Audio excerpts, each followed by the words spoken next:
বিক্ষোভে উত্তাল ইরান, সেই আগুনে ঘি ঢালছে যুক্তরাষ্ট্র। এবার ট্রাম্পকেই সরাসরি চ্যালেঞ্জ করে বসলো ইরান। দেশের ভেতরে অস্থিতিশীলতা তৈরির চেষ্টা করলে ইরানও বসে থাকবে না বলে সাফ জানিয়ে দিয়েছেন পররাষ্ট্রমন্ত্রী আব্বাস আগারচি।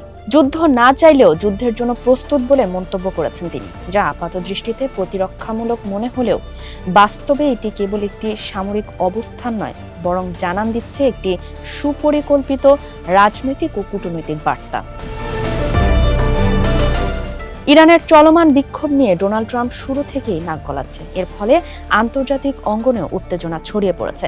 বিক্ষোভের পেছনে ইরান মনে করে যুক্তরাষ্ট্র ও ইসরায়েল দেশের অভ্যন্তরে সন্ত্রাসীদের উস্কানি দিয়ে পরিস্থিতি ঘোলাটে করার চেষ্টা করছে। তবে ইরান যত পাল্টা প্রতিক্রিয়ার জানান দিক না কেন, যে কোনো মুহূর্তে সামরিক শক্তি ব্যবহারে মার্কিন প্রেসিডেন্টও ভীত নন বলে স্পষ্ট করেছে হোয়াইট হাউস।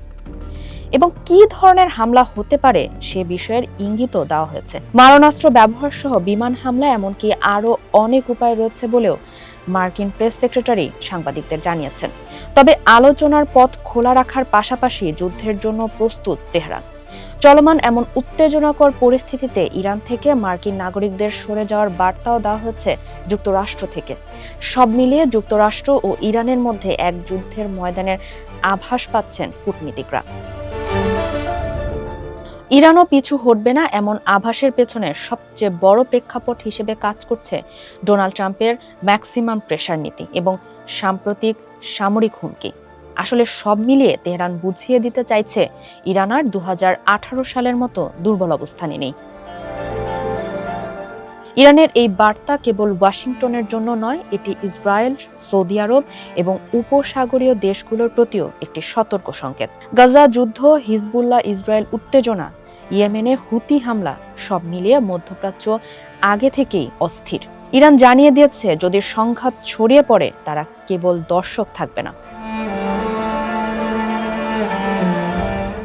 ইতিহাস কি বলছে? ইতিহাস বলছে ইরানে ইসলামী শাসন ব্যবস্থা সংকটে পড়লেই বিদেশি ষড়যন্ত্র ও জাতীয় নিরাপত্তার ভাষা ব্যবহার করে। যুদ্ধ প্রস্তুতির ঘোষণা সেই পুরনো কৌশলেরই আধুনিক সংস্করণ। তবে কূটনীতিকদের মতে ইরানের যুদ্ধ প্রস্তুতির ঘোষণা আসলে একটি কৌশলগত অবস্থান, যা শুধুমাত্রই হুমকি, কিন্তু আক্রমণের নয়, শক্তি প্রদর্শনের মহড়া।